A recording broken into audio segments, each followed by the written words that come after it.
Bonjour et bienvenue sur la chaîne CGS. Aujourd'hui, c'est le 3e épisode sur cette Chevrolet Bel Air 59.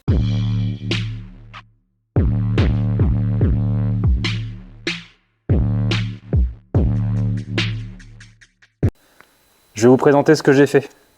On a attaqué les moquettes, ça y est, elles sont terminées. Donc toutes les bordures ont été faites sur les moquettes. On a des surtapis à l'arrière et à l'avant, ce qui permettra vraiment d'enlever les moquettes de la voiture pour aspirer, donc là où on met les pieds. Ça permet de nettoyer plus facilement. Tout le reste, c'est collé. Ça se démonte plus.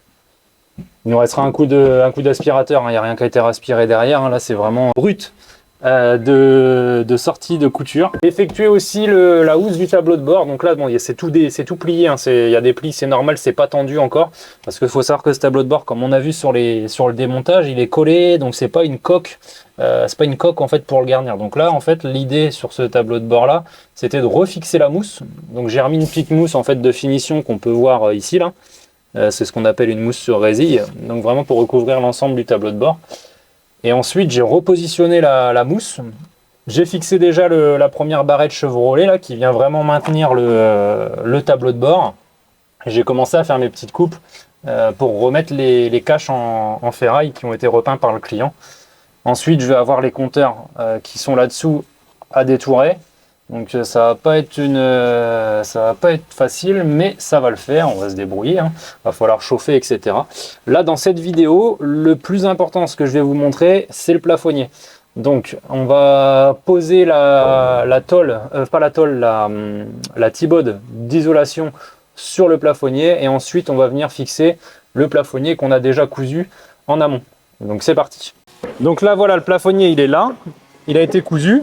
Donc c'est des bandes au gabarit qui sont cousues les unes aux autres. En bout, on a un carton qui va venir faire la finition. Chaque couture a une doublure en fait qui va servir à fixer les balènes. Ce qu'on appelle les balènes, c'est les barres de rappel. Donc toutes les barres de rappel, ils ont été numérotées au démontage, super important. Donc chaque numéro correspond à une balène. Là, sur cette voiture-là, ils sont toutes plus ou moins de la même longueur, mais on voit bien, par exemple, sur ces deux barres-là, que la taille, elle n'est pas du tout la même. Il y en a une qui est vraiment plus haute. Donc là, si je n'avais pas noté avec des numéros, on se serait retrouvé, si j'avais mis cette barre-là au mauvais endroit, avec un gabarit qui n'aurait pas été. Donc c'est vraiment important de numéroter toutes les barres. Donc là, je vais les enfiler une par une dedans, à leur emplacement.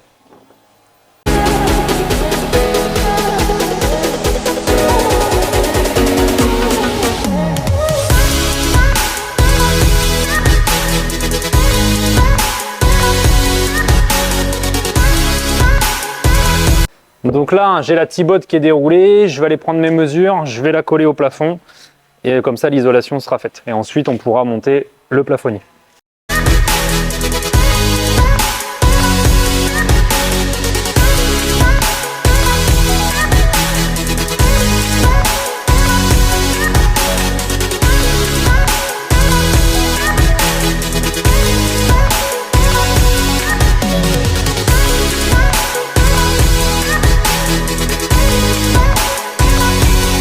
Donc là, ça y est, j'ai encollé des deux côtés, donc ce côté-là et ce côté-là. Je vais pouvoir coller ma T-bode directement, la T-bode d'isolation. Donc je pars de mon milieu, donc je l'ai bien plié en deux. Le milieu de la voiture, on a un repère là-haut et un repère ici. Donc hop, on commence comme ça. Et ensuite on colle. Donc la colle, c'est de la colle néoprène, hein. C'est de la colle néoprène haute température même. C'est pas de la colle néoprène simple. Il faut savoir que le pavillon sur la tôle de l'autre côté, ça chauffe fort l'été. Un peu comme un tableau de bord derrière une vitre. Donc là je passe bien derrière mes petits picots qui vont me servir à retenir mon plafonnier, à ma toile de ciel de toit. Ici je ferai une petite coupe, parce que là j'ai un surplus, là je le couperai. Ensuite, je vais finir de coller tout ça, comme ça. Hop. Et voilà, ma première couche de T-bode, elle est posée. Ça y est, j'ai posé la T-bode en haut. donc l'isolation sur le toit, donc l'isolation phonique qui viendra entre le ciel de toit donc en simili et le toit en ferraille. Maintenant, on va passer à la pose du plafonnier, donc c'est-à-dire du ciel de toit, de la toile qu'on a vue en simili tout à l'heure. Donc là, je vais aller la chercher, je vais la ramener et on va la mettre en place. Give it to me like...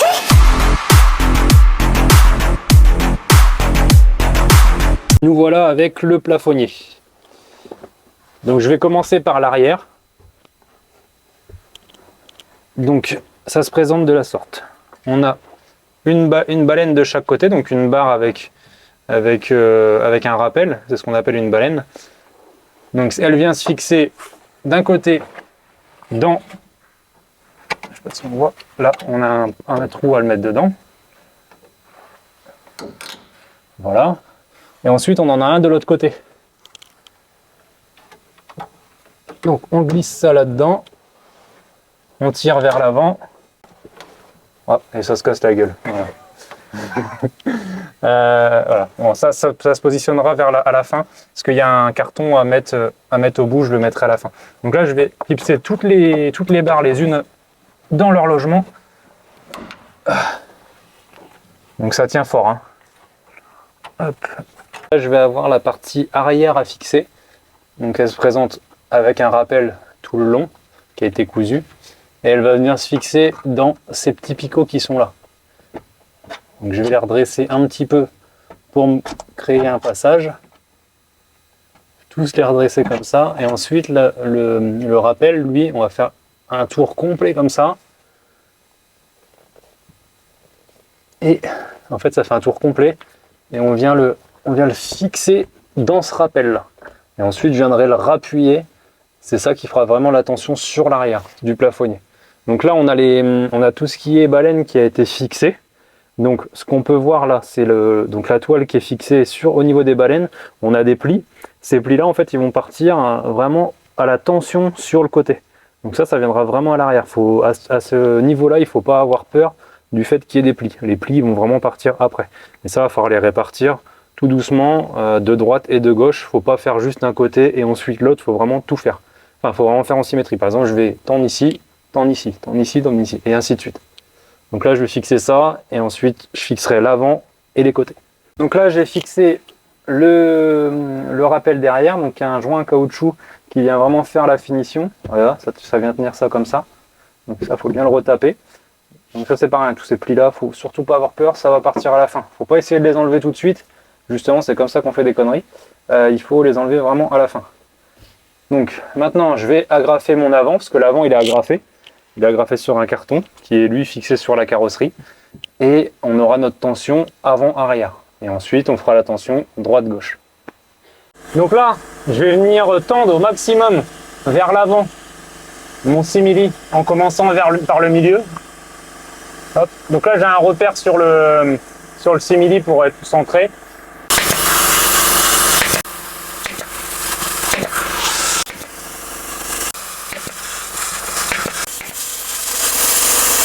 Donc là, j'ai tendu l'avant, l'arrière. Donc on a réduit quasi tous les plis.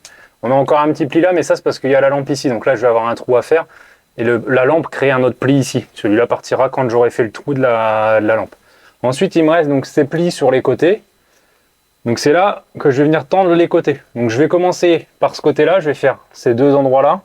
Ensuite, je vais venir de l'autre côté faire les deux autres endroits. Je partirai ici, je ferai les deux et ainsi de suite jusqu'au bout.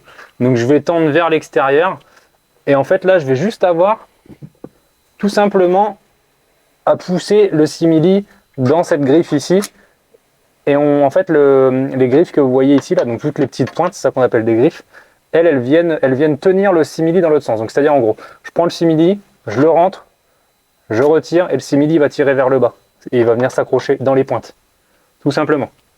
Et ensuite, une fois que le simili sera mis là-dessus, en finition, il y aura un gros boudin en caoutchouc qui sera garni en simili également, qui lui viendra ici, qui fera joint de porte également en même temps pour faire l'étanchéité. Donc il y en aura un tout le tour avec les remontées qui viendront là. Mais ça, on le verra dans les prochaines vidéos. C'est parti.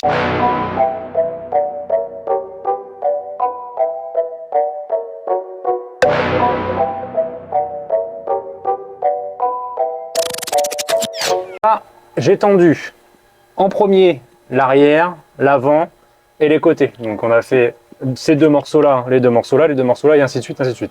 Là, il nous reste des plis au bout. Ça, c'est normal. J'ai pas tendu à l'arrière. Ça, je vais finir tranquillement après, parce qu'il faut chauffer. Enfin, il y a pas mal enfin, la technique est très longue. On pourrait faire une vidéo juste sur ça, et c'est pas le but. Donc là, je vais chauffer, je vais faire mon truc, je vais retendre comme il faut. Ensuite, il faudra que je coupe le surplus et qu'on mette les bourrelets qui viendront faire le joint. Donc ça, c'est pareil, tout ça, je vais le faire hors caméra.